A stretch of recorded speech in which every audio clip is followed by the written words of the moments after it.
السلام علیکم ورحمۃ اللہ وبرکاتہ۔ سامعین محترم، کیا آپ نے کبھی سنا کہ کسی نے بادشاہت کو ترک کر کے فقیری کو اختیار کیا ہو؟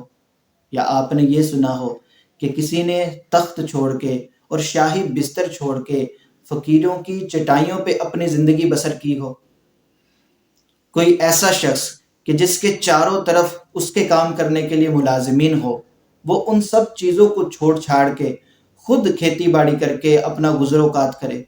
آئیے میں آپ کو ایک واقعہ سناتا ہوں۔ بہت سال پہلے کی بات ہے کہ بلخ کا امیر اپنے محل میں چہل قدمی کر رہا تھا۔ اتنے میں باہر ایک فقیر آتا ہے۔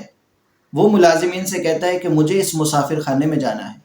ملازمین کہتے ہیں کہ یہ مسافر خانہ نہیں ہے، تمہیں کوئی غلط فہمی ہوئی ہے، یہ تو ایک محل ہے۔ وہ کہتا ہے نہیں، یہ تو مسافر خانہ ہے۔ وہ امیر بھی یہ بات سننے لگا اور اس کو اس کی بات پہ تعجب ہوا کہ یہ کیسی باتیں کر رہا ہے، یہ مسافر خانہ تو نہیں، یہ تو ایک محل ہے۔ اس فقیر نے پوچھا اچھا بتاؤ یہاں کون رہتا ہے؟ اس نے بتایا کہ یہاں ہمارے شہزادے رہتے ہیں۔ اس فقیر نے پوچھا کہ اس سے پہلے کون رہتا تھا؟ اس نے بتایا کہ ان کے والد یہاں رہتے تھے۔ اس نے پوچھا کہ اس سے پہلے یہاں کون رہتا تھا؟ بتایا کہ ان کے والد یہاں رہتے تھے۔ تو اس فقیر نے کہا کہ کیا جہاں لوگوں کا آنا جانا لگا رہتا ہو وہ مسافر خانہ نہ کہلائے گا؟ یہ بات اس شہزادے کے دل کو لگ گئی۔ وہ فوراً اس فقیر کے پاس آیا اور کہا کہ تم کون ہو اور کس لیے آئے ہو؟ اس نے بتایا کہ میں خضر علیہ السلام ہوں، میں تمہیں یہ بتانے آیا ہوں کہ تمہارا ان محلات میں کوئی کام نہیں، ان ساری چیزوں کو چھوڑو اور اللہ کی راہ کے لیے نکلو۔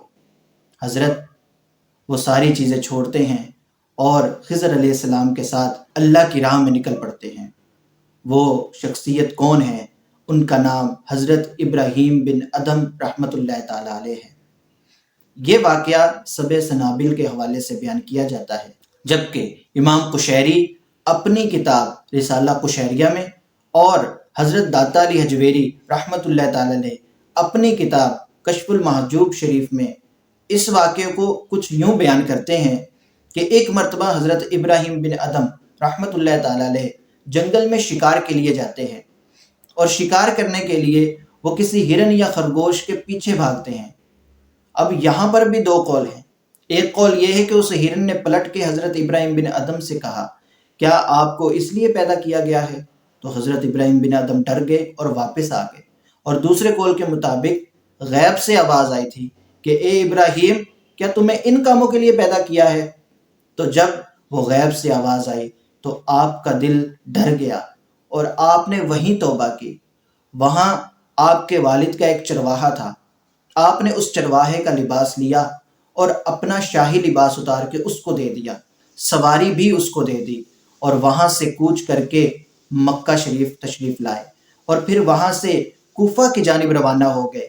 حضرت فضیل بن عیاض اور حضرت سفیان ثوری رحمۃ اللہ تعالی علیہ کی صحبت کو پایا اور اپنا گزر اوقات کھیتی باڑی کے ذریعے سے کیا۔ سامعین محترم، یہ اولیاء کرام ہیں کہ جنہوں نے اللہ کی رضا کے لیے اپنا گھر بار، شہرت، عزت، ہر شے چھوڑ دی، تب کہیں جا کے ان کو یہ مقام اور مرتبہ ملا کہ ولیوں کے امام بن جاتے ہیں۔ آپ رحمۃ اللہ تعالی علیہ ائمہ صوفیاء میں شمار کیے جاتے ہیں۔ ایک شخص نے حضرت ابراہیم بن ادم رحمۃ اللہ تعالی علیہ سے پوچھا کہ مجھے کچھ وصیت کیجئے۔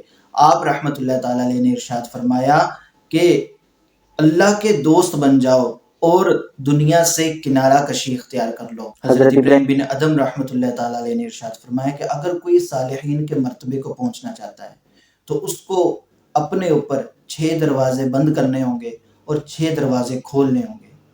پہلا دروازہ اپنے اوپر آسانی کا دروازہ بند کر کے سختی کا دروازہ کھولنا ہوگا، کیونکہ یہ راہ مشکل راہ ہے، اللہ تک پہنچانے والی راہ مصیبتوں سے بھری ہے، نفس اور شیطان کے حملوں سے بھری ہے، تو اس لیے اپنے اوپر سختی کا دروازہ کھولنا ہے اور راحت کا دروازہ بند کرنا ہے۔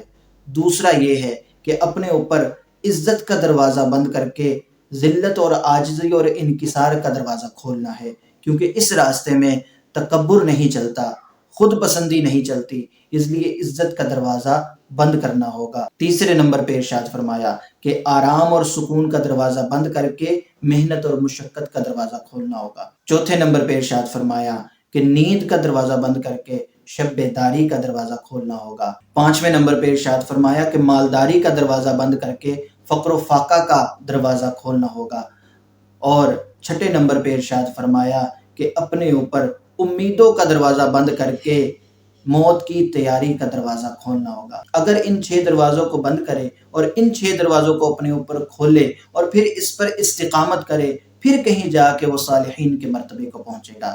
دعا ہے کہ اللہ رب العزت ہمیں ان عظیم شخصیات کی برکات نصیب فرمائے۔ آمین بجاہ النبی الامین صلی اللہ تعالی علیہ وآلہ وسلم۔